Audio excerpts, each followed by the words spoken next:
What is up, 7 Stars members and human debris? I am just a simple new type, and in this episode we are continuing our journey of Season 2 of Iron-Blooded Orphans. Last time, Terra Librionis attempted to assassinate Kudelia with the help of the pirates Dawn Horizon. They failed, and Tekadon killed Terra Librionis CEO, Array Proto, for meddling in their business. Also, I watched the dub and it's called Aryan Rod Fleet. Why'd they add an H in there? This time, Giga Chad is injured, leaving Takaki in charge. A war breaks out between Arbrau and SAU, and Orga dispatches a team to help out on Earth. So let's get into this.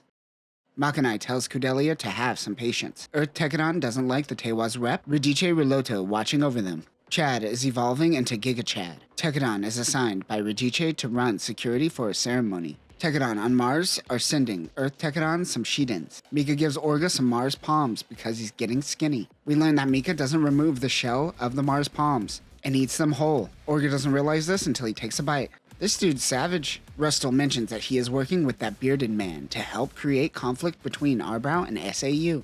SAU, that's future America. SAU. SAU. Ashton learns what pride is for the first time. Oh, there's a Japanese anime. I mean, Praido. I wish I could have held a gun before learning about Praido. While Chad is talking to Makanai, Radice walks into the room and says, "Oh hey, those flowers weren't in here recently." It is a bomb. Chad rushes to protect Makanai before the explosion goes off. This was caused by the bearded man known as Galen Mosa. It seems Radice is working against Tekadon with Galen to start just a little war. Just a little one. A small war. McGillis is informed of the attack. It seems many of the blocks are relying on private military forces over Galahorn. Earth Tekadon is tired of waiting for answers, as they are only tasked with guarding the outside, while the Arbrau Defense Forces handle things on the inside of the government building, where the attack occurred. They want to take action into their own hand. The chain of command falls on Takaki, who tries to settle them down. He talks to Radice to get answers. Makanai and Chad are unconscious according to this Excel document that I'm looking at. Huh, what is this? He gives Takaki the runaround. He's also giving Mars Tekadon the runaround as well. So Orga decides, screw it, let's go to Earth. They were heading there in a few days to deliver the Shidens anyways. Kudelia is gonna go with them back to Earth. Mika too is now joining. Takaki refuses to see Radice as a traitor. Ashton says, "So, should we do a suicide mission?" "No, Ashton, we don't instantly jump to suicide. But I like where your head's at." Orga and Mars are informed that SAU now may declare war because of this. It is going to take them 3 weeks to get to Earth. Takaki meets Galen. Radice says that he is the head of the Arbrau Defense Force. The fighting started when a scout plane went down due to Ahab waves. Galahorn is helping SAU in the conflict, specifically the Outer Earth Orbit Regulatory Joint Fleet, aka McGillis. This is the first time two economic blocks fought one another. Tekadon has been assisting Arbrau, and things have been dragging out for days. What is that anime cliche where you think to yourself, but in reality you're actually narrating to the audience? That's what Takaki is currently doing. He should probably focus on the battle. Takaki and Tekadon are operating Landman Roadies. The Landman Roadie is a modified man roadie stolen from the Brewers and used by Tekadon's Earth branch. The legs have been replaced with ones more suitable for ground combat. It is outfitted with the Alea Vignana system. Weapons include Vulcan guns, a hammer chopper, which is a hatchet/hammer, a 90mm machine gun, and hand grenades. It also has a wired hook. McGillis wasn't expecting this to drag out so long. He realizes that Tekadon are staying back and forcing SAU and Galahorn into the brush. They lose a bro in the process. I can't keep track of all these boys. Another mobile worker is shot down. It is Lux. Not Lux. I only know this boy's name because Takaki is yelling it. There are too many boys, damn it. Galen does a menacing laugh while Takaki mourns the dead. Not ominous at all. Takaki has all the feelings, but Ashton feels nothing. Poor slave boy. Julieta wonders who Mr. LED Mask is. Alright boys, shirts off. Let's go into action. On the Hotarubi, Akihiro is working out. Alright girls, shirts off. Let's do this. Yeah, pass bro. However, Laughter does like what she sees. Slave boy's doing it for her. Mika teaches Hush the power of sleep. They are one day out. Fuka visits Giga Chad, who is in the hospital. Meanwhile, Takaki is running away from a Gilda SAU. The IPP-0032S Gilda SAU is a modified version of the Gilda, an Oceanian mobile suit built on top of the hexaframe. This is typically a construction mobile suit, but SAU modified it for combat. It is a close to mid-range unit. They source their own parts as to not be reliant on Galahorn. Weapons include a short barrel rifle, a sword club, a shield bunker, and a 90mm machine gun. Galen launches an Arbrau's Gayrel. The EB-04 Gayrel is a general-purpose mobile suit used by Galahorn and other mercenaries. This is built off of the Valkyria frame. It has been developed from the Grim Gertie, but Gjallarhorn phased most of these out, as the Gray's line is seen as superior.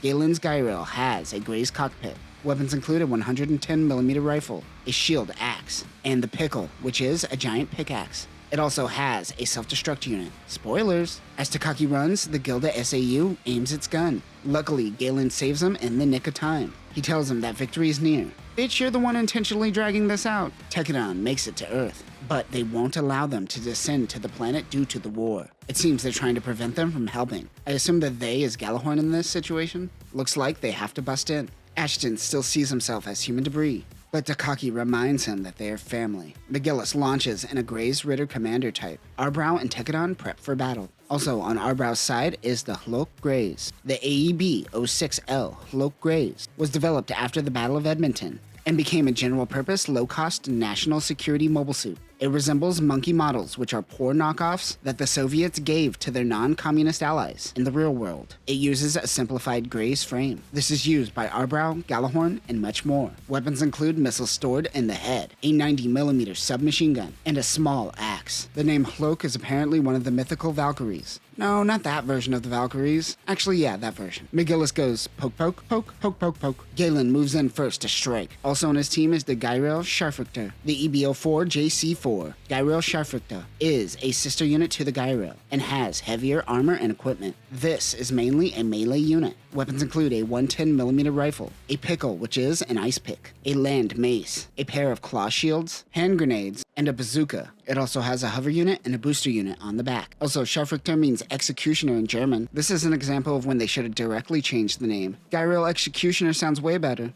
McGillis asks Takaki if it was Orga who gave these orders to fight him. He ignores McGillis and attacks. Takaki knocks out his Nightblade, but McGillis grabs the pickle and swings towards his cockpit. Ashton pushes Takaki out of the way, and he takes the brunt of the attack. Oh no, I totally didn't see that one coming.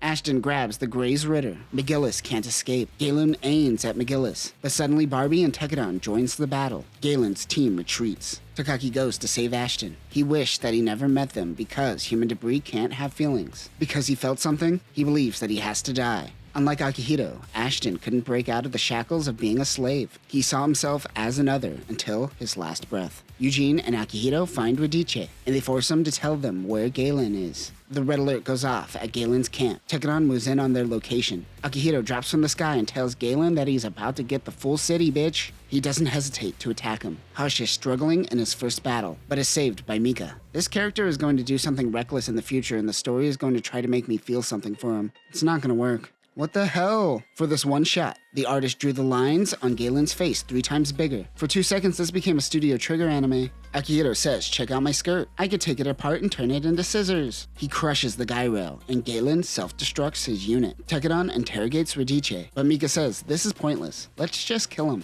Takaki says that this is an Earth Tekkadan problem, and to let him handle it. Mika goes, yeah, okay, and hands him a gun. He asks Radice why he betrayed them. He tries to say that Orga is too far to understand Earth's problems. Takaki says neat, and gives him 3 bullets. A triple tap, nice. McGillis says Chocolate Daddy is back. You know, I'm amazed that Mika peeled off the wrapper and didn't just eat the whole thing. He tells Mika about Agnika, the man who created Gjallarhorn. Julieta learns that Galen is dead. He was apparently a mentor of the sorts to her. Russell reminds her that you can't mourn a man that never existed. Takaki tells his sister of Ashton's death. The 7 Stars try to investigate this Galen Mosa, but he doesn't seem to exist. They think that Arbrau is trying to cover something up, exactly what Rustal wants. Rustal meets with McGillis. He is reminded of their first meeting when he was a kid. McGillis simply said the name, Bio. We learn that this is a reference to the first Gundam piloted by Agnika. Rustal knows that he manipulated people behind the scenes, which is ironic because McGillis is almost like an anti-Char. Everyone around him is corrupt and he is just pointing out the corruption and fixing it. Sure, he's just doing it for his own self-interest, but you know what? Actually, no, this is just Char. He is amazed that Rustal can make this Galen Mosa completely disappear off any records. Arbrau and SAU have reached a peace agreement. A part of that agreement is that Tekkadan has to leave Earth. Everyone on Earth is hyper-nationalist now and becoming self-sufficient. Tekkadan isn't needed.